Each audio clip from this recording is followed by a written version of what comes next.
Personification എന്നുള്ളത് ഒരു figurative language ആണ്. പോയത്തിലും പ്രോസിലും ഒക്കെ നമുക്ക് കാണാൻ പറ്റും.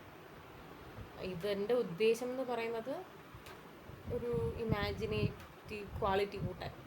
നമ്മളിത് വായിക്കുമ്പോൾ നമുക്കൊരു പ്രത്യേക ഒരു സുഖമില്ലേ, അത് കുറച്ചും കൂടെ കൂട്ടാൻ വേണ്ടി ഉപയോഗിക്കുന്ന ഒരു ഫിഗറേറ്റീവ് ലാംഗ്വേജാണ് പേഴ്സോണിഫിക്കേഷൻ. ഒരു ഇനാനിമേറ്റ് ആയിട്ടുള്ളൊരു ഒബ്ജക്റ്റോ അല്ലെങ്കിൽ ഒരു ആനിമലിനോ എന്തിനെങ്കിലും പേഴ്സണിൻ്റെ ക്യാരക്ടറിസ്റ്റിക്സും ഇമോഷൻസും അതുപോലെ അവരുടെ ബിഹേവിയറൊക്കെ കൊടുത്ത് എഴുതുന്നതിനെയാണ് എന്ത് പറയുക, പേഴ്സോണിഫിക്കേഷൻ എന്ന് പറയാം. ഇവിടെ എക്സാമ്പിൾസ് കൊടുത്തിട്ടുണ്ട്. My iPod died. ഐപോഡ് മരിക്കുമോ? ഇല്ലല്ലോ, ഇപ്പോൾ കേട് വന്നു എന്ന് പറയണം.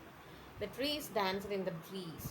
ട്രീസ് ഡാൻസ് കളിക്കില്ലല്ലോ, പക്ഷേ അതിന് ഡാൻസ് എന്നുള്ള ഒരു ഹ്യൂമൻ ബിഹേവിയർ അല്ലെങ്കിൽ ഹ്യൂമൻ്റെ ഒരു ക്യാരക്ടറിസ്റ്റിക്സ് കൊടുത്തു. Book is crying. കണ്ടില്ലേ, ഇതൊക്കെയാണ് പേഴ്സോണിഫിക്കേഷൻ.